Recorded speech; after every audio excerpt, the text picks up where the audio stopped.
Now you're literally becoming somebody else. All of a sudden, you will leave this three-dimensional reality. And when you leave this three-dimensional reality, there's only one other place you go, and that's called the quantum field. Then I asked the fundamental question, has anybody else done it? So then I traveled to 17 different countries and interviewed hundreds and hundreds of people with serious health conditions that were treating either conventionally or unconventionally. They were staying the same or getting worse, and all of a sudden they got better. So what was the cause that produced the effect, you know? And the stories and what I learned was so amazing. I went back to school and studied neuroscience because mind was such a strong element. It wasn't diet, it wasn't celibacy, it wasn't any of those things. It was just really this element. And so then I was able to figure out that there were 4 common things. And then I wrote a book about it, and then I thought, God, if this works really on people that were sick and are better, and they come from all walks of life, all colors, all races, all genders, sexual preferences, but all of a sudden, I wanted to see if I was able to reproduce it. So then I started seeing, okay, let's see if we can teach this, be able to reproduce the outcome, because that's science, right? The first one was that they all believed and accepted that there was an intelligence that lived within them that was giving them life. And these people you interviewed who had had injuries that overcame No, these are people with cancer, MS, lupus, Parkinson's disease. Who got better? Yeah, just spontaneously, you know, it's called a spontaneous remission. So they believed there was an intelligence. There was some invisible life force that they were connected to, that they felt like they had lost their connection to. They became separate and disconnected from. And that when they got the diagnosis, they woke up and said, man, I gotta connect again, and I gotta connect to my essence. And so they developed a relationship with it. Just like you develop a relationship with anybody. It takes time, you gotta be present, you gotta connect, you gotta experience, you gotta be present. All of these things are important elements. So that was the first thing. The second thing was that they realized that it was the mismanagement of their emotions and the hormones of stress that really began to create their condition. Now, stress is when your brain and body are knocked out of balance. Stress is when your body's knocked out of homeostasis. We have an innate mechanism in our body that returns us back to order. So then if someone cuts you off on the LA freeway, you have an emotional reaction, but 15 minutes later you're back to driving and you're over it, right? That's all organisms in nature can tolerate short-term stress. But when it's all day long, all week, all year. Yeah, so if you're reacting to, like if Tyrannosaurus Rex is chasing you, you have to make a decision. Am I going to use 20% of my energy, or am I going to use 100%? So it turns out when you're reacting to traffic. 200%. Oh, right, or if you're reacting to your coworker sitting in the cubicle next to you. Right. You're turning on that response, and what was once very adaptive becomes very maladaptive, because when you turn on the stress response and you can't turn it off, now you're headed for disease, because nobody can live in emergency mode for that extended period of time. Well, human beings, we can turn on the stress response just by thought alone. You can think about your problems, and you're producing the same biological effects. So those chemicals give the brain and body a rush of energy. And people become addicted to that rush of energy. So now they use the problems and conditions in their life to reaffirm their addiction to that emotion. They need the bad job. They need the poor relationship. So that means they become addicted to the life that they don't even like. Right? Why do we need the bad job or bad relationship and stay stuck in those? Because it's a conditioned response. So listen, if you get angry at a coworker and all of a sudden you get an arousal in your brain and body, right? You get a rush of energy.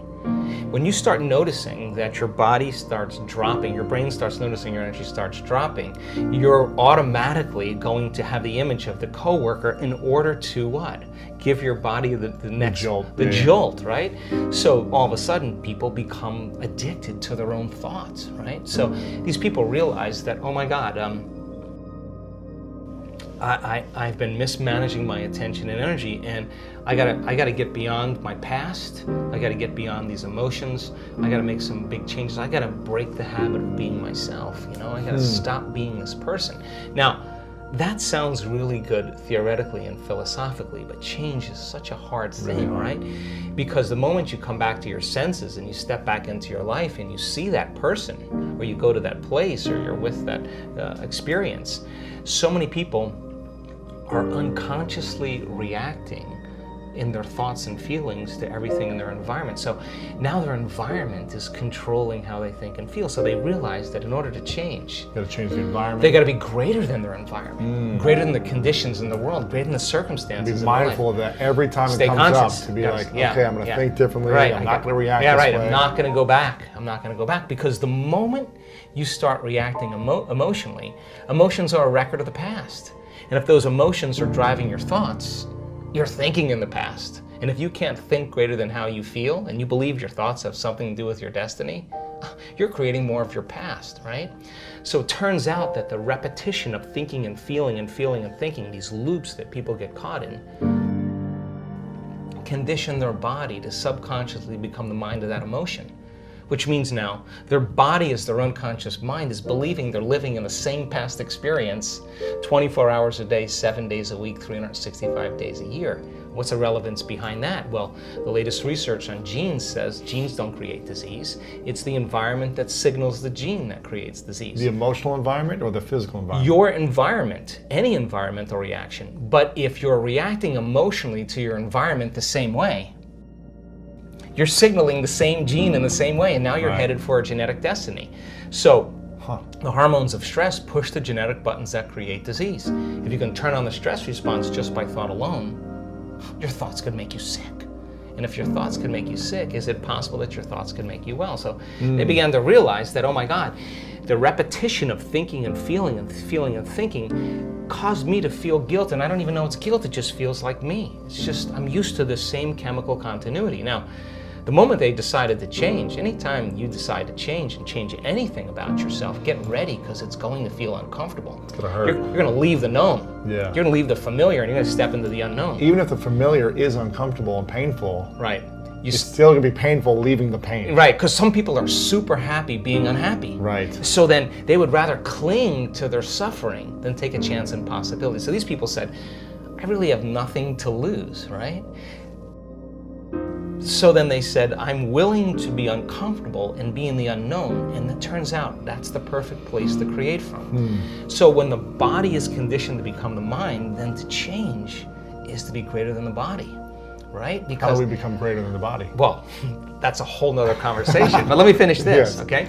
So the third thing they said was, okay, so now that I know that I got to break the habit of being myself, and I can't mismanage my thoughts and feelings, I got to change how I act, I got to watch how I speak, I got to become conscious of how unconscious I am, because 95% of who we are by the time we're 35 years old is a set of memorized behaviors, like a computer program, emotional reactions, unconscious beliefs and perceptions. So the first step to change is to become conscious of how you think, to notice how you act, to pay attention to how you feel. And the act of observing those states of mind and body separates you from that program. Now you're the consciousness observing that program. It turns out the more conscious you become of how unconscious you are, lighting a match in a dark place, that first step creates enormous amounts of chaos in the brain and body. And it's disturbing, so people just go back to the same addiction, the same emotion, the same problem. This feels better. No, that feels familiar. So they said, okay, now I got to change. I got to reinvent myself. Now this is really important, because they started sitting down and thinking, okay, who in history do I admire? Who are great people, role models that I can follow? What are the qualities and characteristics that they have? How am I going to change? These are what we call frontal lobe questions. The creative center of the brain switches on, and the emotional center settles down. So then they started thinking, how would I have to be in a new life if I was really going to heal? What would I have to change about myself? Now, there's this interesting phenomenon that if you close your eyes and you begin to think about doing something, you're an athlete, you understand this.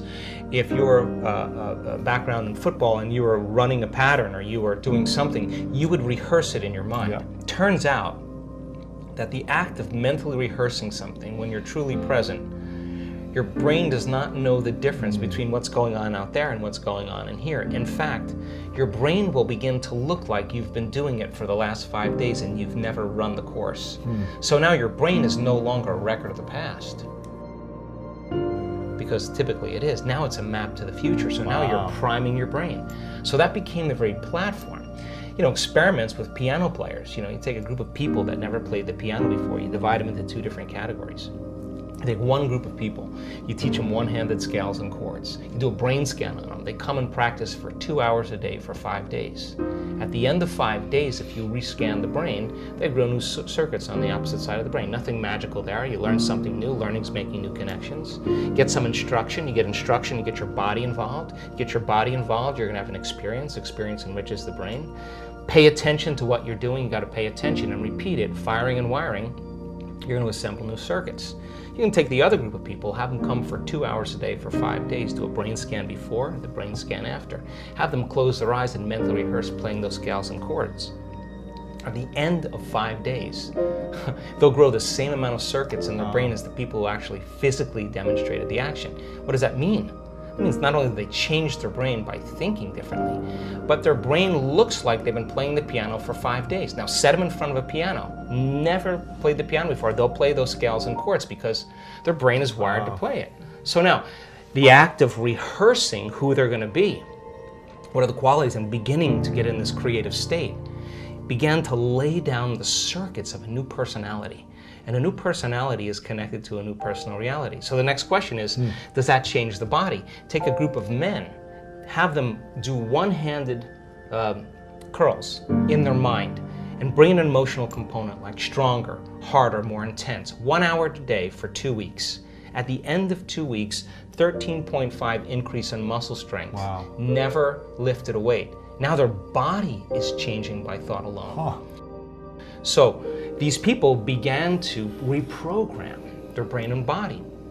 And all of a sudden, they began to act differently. Why? Because they installed the circuits. They began to think differently, of course. They began to feel differently. They were no longer feeling pain. They're actually liking themselves, right?